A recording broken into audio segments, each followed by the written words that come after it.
Good morning. Welcome to IB Study Video Lectures. Today we will discuss Grade 6 Science chapter, Nature's Treasure. What is nature's treasure? Nature is surrounded with different resources. These resources supports our life on the planet.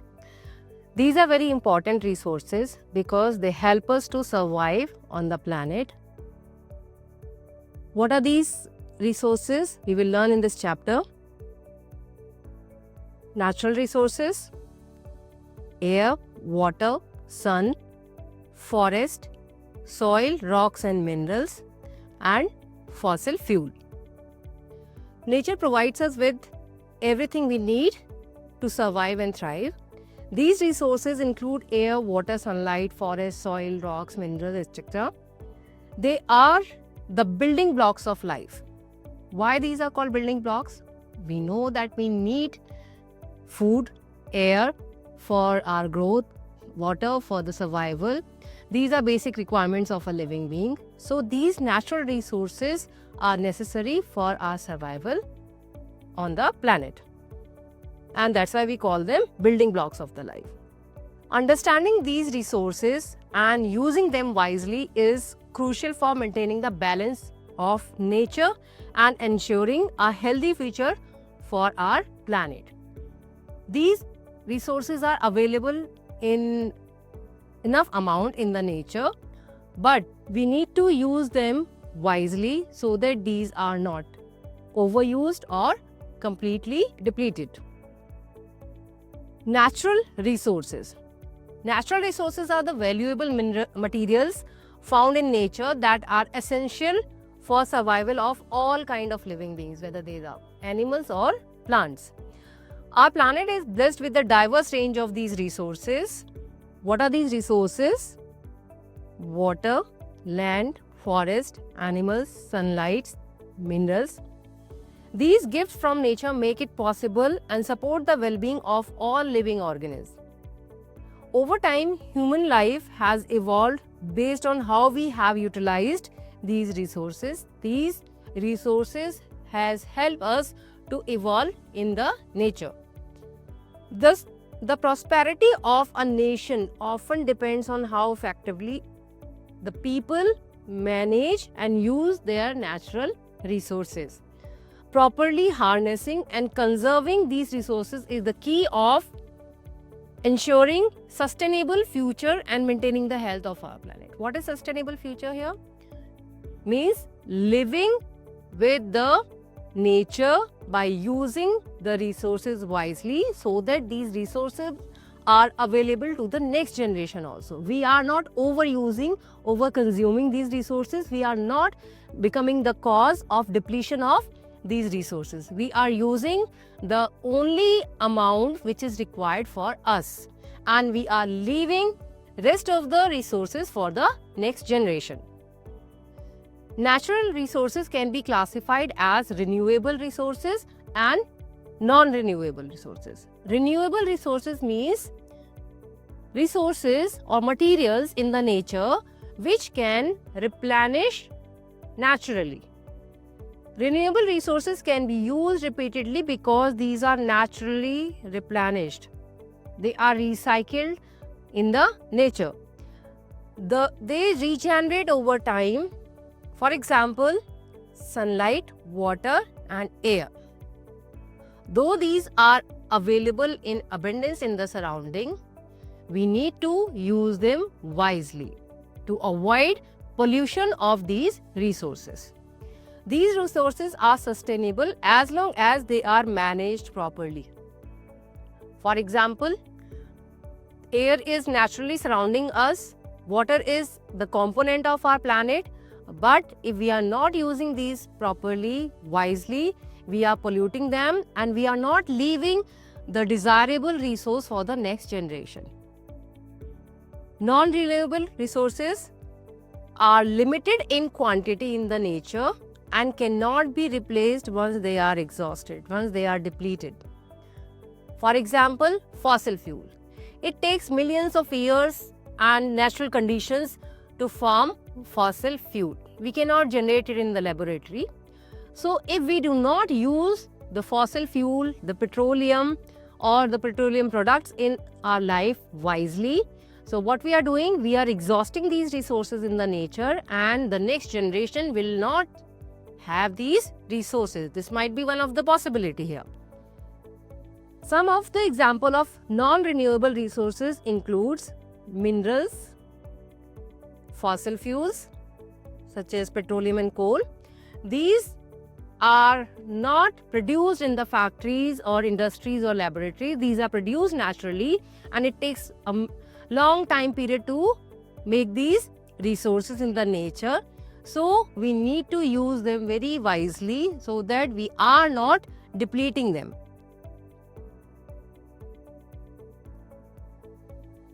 Do you know that an atmospheric water generator generates water, potable water, clean water from the atmosphere? We already have studied that the water vapor is component of air. It is present in form of humidity in the air. So this water generator collects water droplets from the air, water vapor from the air, and condenses it to change it into liquefied form.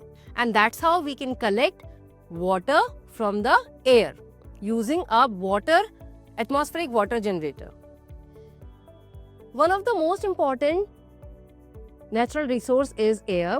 Air is the invisible mixture of gases. We already have learned this, that air is a mixture of gases.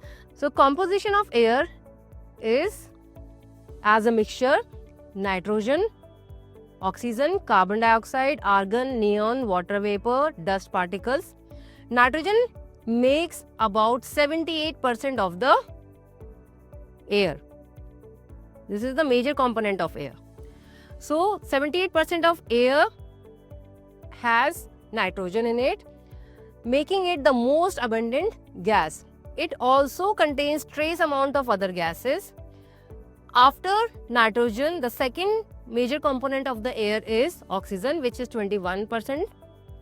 It also contains trace gases in the air like helium, ozone, and its composition may vary depending on the location. One more example is when you go into a dense forest area, because plants help us to get oxygen, you will breathe easily because lot of oxygen is there, less pollutants are there. But if you again go to a place in the city where there is too much vehicle and traffic is there, you might feel it difficult to breathe because of the raised amount of carbon dioxide, carbon monoxide and other gases and pollutants also. So, for example, air in urban areas may have higher level of pollutants compared to the rural areas, because in urban areas there are less trees and more industries and more vehicles, which are the cause of pollution.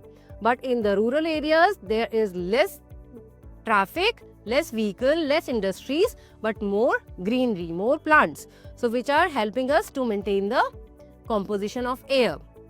Here we will study some properties of air. What are these properties? Air occupies space. How will you check that air occupies space? Take the balloon and blow some air into this.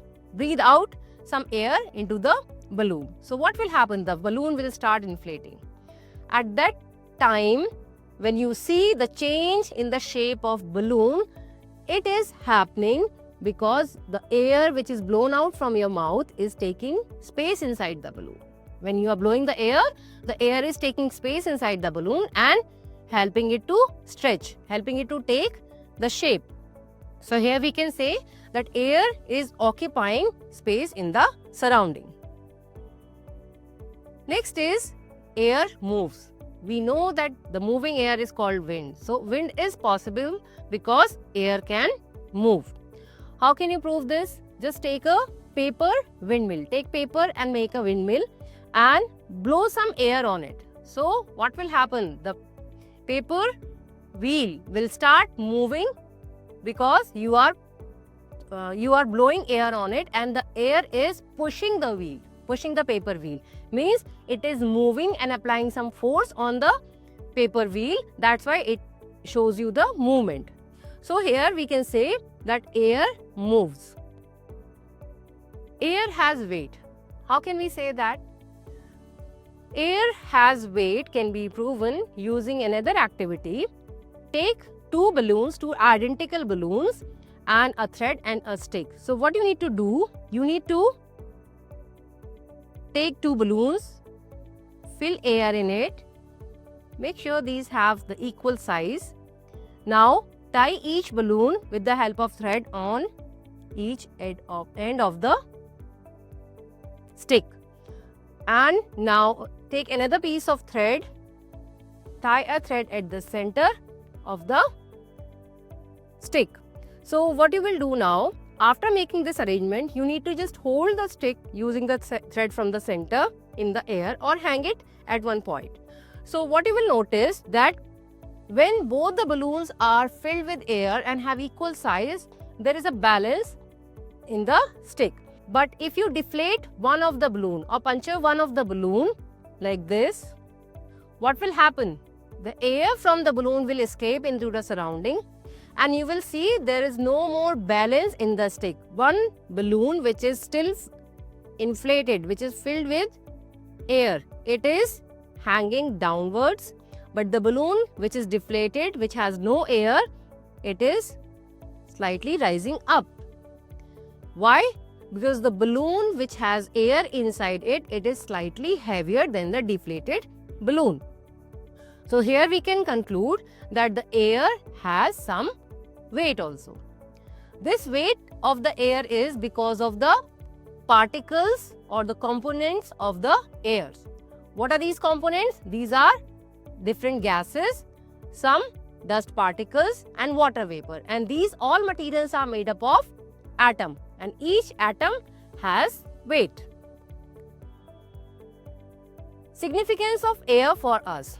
What is its significance? It is essential for all living beings. How? It is a life-supporting resource. Air is necessary for survival of human beings, animals, also for plants. Why? How? We breathe in oxygen gas. We use this oxygen gas for respiration process. Plants also use this oxygen gas for respiration.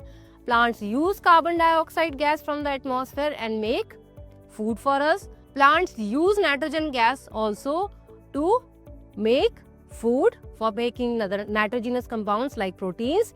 So that's how different gases in the atmosphere, in the air, are essential for our survival, whether a living being is an animal or plant. It is helping us to get different weather. It is a weather driver. How weather is formed, or when we say the weather, we have different types of weather. Air movement is responsible for these conditions, the weather conditions. Air movement makes wind, it brings rain, it brings storm. So when the air is moving, it is helping water vapor to move forward, so that the more water vapor can take place in the atmosphere due to the evaporation process. When the lot of water vapor is there, it is rising up, condensing and forming the clouds, and those clouds are bringing rain. When there is a difference of speed of the wind, it is forming storms in the atmosphere. Next, importance of air is plant supporter. As I discussed, plant need carbon dioxide for photosynthesis, oxygen gas for respiration, and nitrogen for synthesis of, for their growth, as well as for synthesis of proteins. Air is helping us to regulate the temperature in the atmosphere.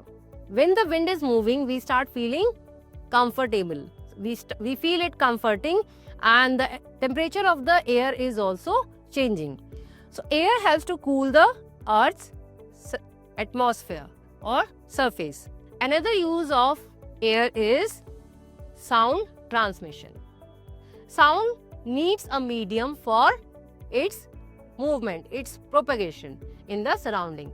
You are not able to hear my voice if there is no air. Another important resource for survival of living thing is water. Water is essential for all kind of living being, whether these are plants or animal. The earth is covered by 3/4 of its part with water. So we can say it's available in abundance. Though it is in abundance in the surrounding, we cannot use water from any resource in our neighborhood. Why? Because the water which is present on the earth, the whole amount of the water is not usable. Most of the amount of water is present in ocean, which is salty water, and we cannot use it directly. Approx 3% of total amount of water available on the earth is fresh water, which is found in lakes, rivers, wells, and some water streams also. So we can say, though it is available in abundance in the surrounding, we cannot use every drop of water because it is not fresh water. What are the reasons? That's why we feel the scarcity, we face the scarcity of water. It is the inadequate distribution. Water resources are not evenly distributed. These are unevenly distributed, leading to shortage in some areas. Such as at some place there may be a river flowing nearby, so people may have enough water which is accessible to them, but in the deserts natural water bodies are not available there, so people have to travel a long distance in search of water. Overuse.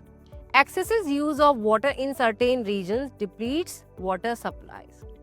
If you have a well in the neighborhood or hand pump or any other source of water, fresh water, and if you are using water in unjustified manner, so what will happen? You are overusing the water and you will eventually waste the water also. For example, if you are using a water hose for cleaning purposes, like for cleaning your vehicles and for cleaning your like porch or any open area, so what you are doing, you are using a lot of water which is not required and you are wasting it. So what we can do here, we can practice some water conservation. What are these water conservation practices? To address water scarcity, it is essential to use water wisely and reduce wastage. Most important thing that we need to keep in mind here is do not waste the water. Here are some ways to conserve water. Turn off taps or fix the leaking taps. Always turn off taps when not in use, such as while brushing, washing hands and cleaning cars, etc. Fix leakages, repair any leakage. If there is any leaking faucet or leaking pipe, so make sure that these are fixed so that we can avoid wastage of water. Water harvesting is very important practice that we can follow in our life. So what we need here, we need to collect rainwater. Collect and store rainwater for later use. For this purpose, we can connect the drains from the rooftops to a storage tank which can be on the surface or under the ground to collect rainwater. And this rainwater can be allowed to settle so that if there is any insoluble impurity, it can settle and then it can be filtered later to remove any fine insoluble impurities, and then we can use chlorine tablets to kill any germs present in it, or we can boil it for making it suitable for drinking and other cooking practices. So that's how what we are doing. We are collecting the rainwater which usually is runoff into the drains, and we are storing it and purifying it for using it later. If we are not using it for cooking and cleaning for drinking purposes, we can use it for watering plants, we can use it for cleaning vehicles and cleaning the porch area. So how can we practice water harvesting in our daily life? In many parts of India, traditional water harvesting methods are followed. What are these traditional water harvesting methods? And these are practiced from many centuries. So we make trenches and step wells. What is step well? It's a pit, underground pit or well which has steps going downwards from different sites or from all the surroundings. So if you visit Rajasthan and Gujarat, which are dry regions, you will see Bawri and Van. Bawri in Rajasthan and the Van in Gujarat. These are the names of step wells which are made many years ago, and these are practiced since centuries over there. So these are designed in such a way that when there is a rain, the water goes and collected into these step wells, and when there is no rain, when we can collect the water from these step wells and we can use it for different purposes. They also capture the rainwater from lake, ponds and rivers. Trenches. What are trenches? Deep trenches lined with stones allow water to seep into groundwater reservoir. Trenches are the cracks, or we can say some vents in the surface where the water is collected, and it also helps us to store water, and it allows water to seep into different layers of soil so that it can adds up into underground water. These traditional methods show how communities have adapted to manage their water resources effectively from many centuries. What is water pollution?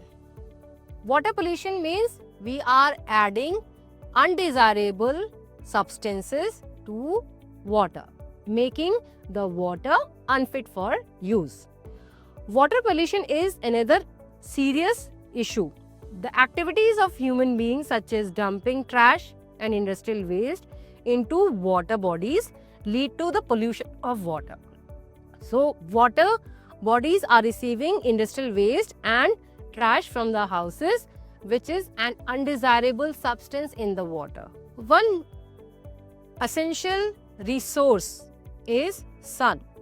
Why? Sun is giving us heat and light energy. That heat and light energy is helping many living beings to survive on the planet. Sun is the main source of energy on the earth. It provides us both heat and light, which are essential for all kind of living things. What are the uses of this sun energy, or we can say the solar energy? Drying. Sun's heat helps to dry clothes and certain food items such as chilies and other spices and some fruits. In some parts, people are drying the fruit so that they can use it in the other seasons when this fruit is not available, and many other kind of food materials. Like in some parts where vegetation is not available, people are drying the fruits, also the meat, so that, and they are storing it for later use. So sun is helping us to dry the food and preserve the food for later use. Cooking. Solar cookers uses energy of sun, solar energy, and these cookers collect sunlight and absorb the heat from the sunlight and help us to cook the food. Heating water. Solar water heaters use the sun energy to warm up the water. This is a clean and energy efficient way of heating water. So when we are using solar energy, this is one of the convenient method of using the clean energy.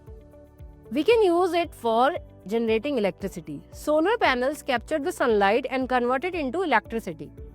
And that's how we can use one efficient, eco-friendly source of energy in our daily life. Another important resource in the nature is soil, rock and minerals. What are minerals? Where are these found? What are rocks? How soil is formed?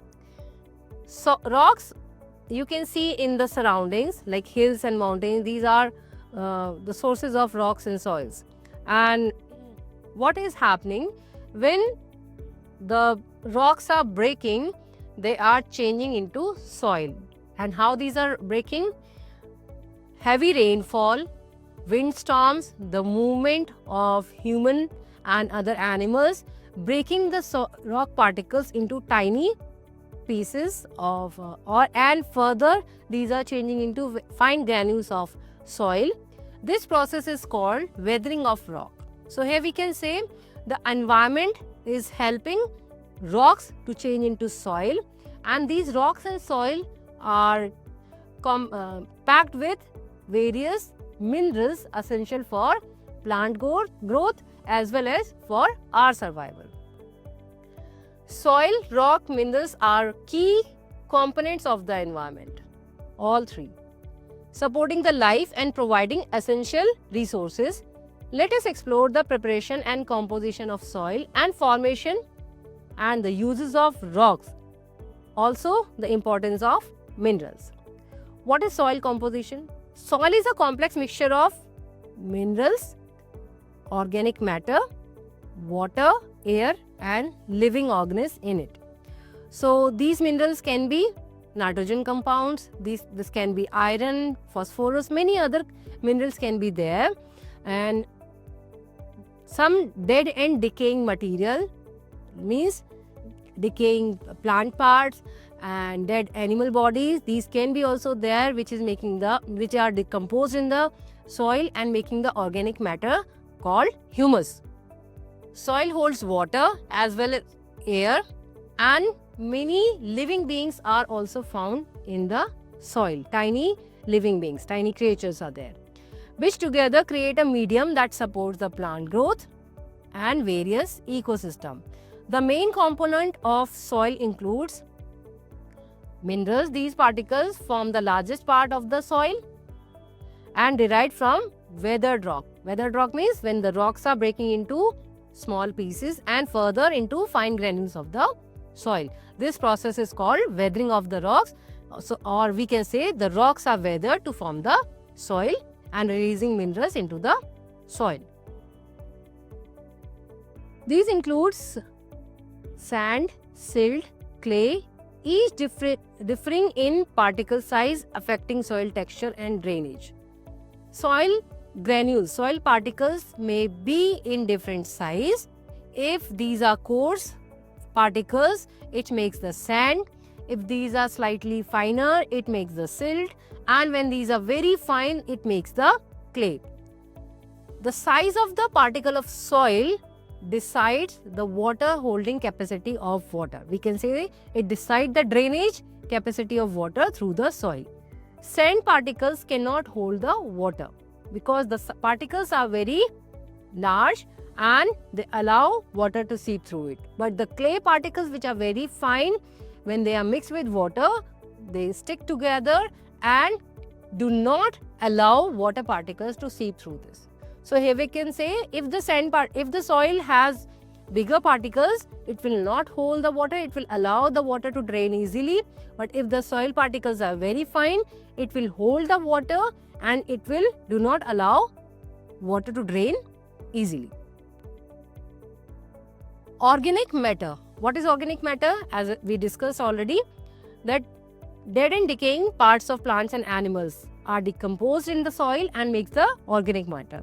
These include decomposed plant and animal materials which enrich the soil with nutrients like nitrogen, phosphorus, potassium, which are essential for the plant growth.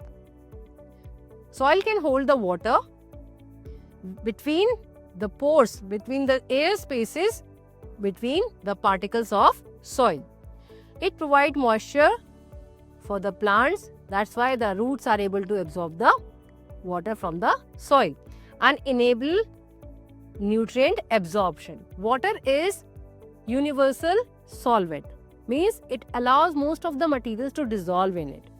So when minerals are present in the soil and water is also there, they mix together, water dissolve these minerals in it and helps roots to absorb these minerals along the water, which support the growth of plant.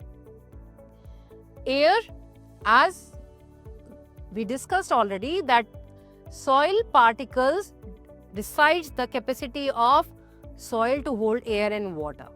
Why? If there are bigger particles of soil, they will have more air spaces and the coarse sand particles will hold more air. The space between soil particles contains air which is essential for the respiration of root and it avails air for organisms, tiny creatures living in the soil also. Living organisms. Soil is home for many organisms such as bacteria, fungi, earthworms and many insects which help in biodegradation of organic matter and plays an important role in recycling and organic matter breakdown. Dead and decomposed part of plant and animal bodies are biodegraded, further break down in the soil with the help of bacteria, fungus, earthworm and many insects, and that's how the minerals are released in the atmosphere or in the soil, which are used by the plants for their growth. How is soil formed? Soil is formed by the process of weathering of rocks. Many factors can affect this and it can happen in different ways. Physical weathering, changes in temperature, wind and water causes big rocks to crack and break into small pieces. Chemical weathering, water and gases in the air reacts, they combine and react, and they react with the minerals present in the rocks also, and they break the rocks into finer particles. Biological weathering, plants, tiny animals and microorganisms grow in the around the rocks and they break the rocks into pieces. That's how physical conditions, weather conditions, chemical reactions in the nature and the growing living beings in the nature help rocks to break into soil. What are the uses of rocks in our daily life? You might have noticed rocks around you. They are commonly used in building houses, temples, roads, dams, even tabletops. Means the tabletop may be made up of a stone. For example, slate is often used for roofing. Laterites can be used for building materials, similarly to the bricks. Granite, sandstone, pumice and marble are used. Some rocks used for various purposes in the daily life. For example, pumice is used for polishing your teeth at a dental clinic. It is used to scrub your skin, and sandstone is used to make slabs or to make different buildings. Granite also used to make flooring and the slabs. So different types of rocks are used for different purposes depending on their composition and the strength. What are these minerals present in the rocks? Minerals found in rocks are essential for industries like electronics and constructions. And what are these minerals? Quartz is used in making glass. Feldspar is used to make ceramic vessels. Metals like gold, silver, copper and cobalt are crucial for various applications. For example, gold, silver are used for making jewelry, and these are used in many other industries. Copper is used to draw wires from it, and it is used in electrical industries. That's how we use different minerals present in the soil for different purposes in different industries, day-to-day life. These minerals make rocks valuable and are key elements in many everyday products. Is it possible to replenish soil? In nature, recycling process like the decomposition of living matter enrich soil with nutrients, supporting new life of the plant. Similarly, rocks gradually break down, contributing to the soil formation and providing essential minerals. We get different types of slabs for construction purposes like the granite, the sandstone or the marble by cutting the rocks. So is it feasible, like we can use any amount of these rocks from the nature? How much time it takes to make a rock or to make the soil from the rock? It's again a slow process. It's a very long and slow process and it cannot be controlled. It is a natural process. So when we are using these essential minerals and rocks in our daily life, here we also need to be very careful, or we need to use it wisely. What are fossil fuels? It is another useful resource in the surrounding. And as we already have discussed, it is a non-renewable resource, means we cannot produce fossil fuels. These are naturally produced over a very long time period.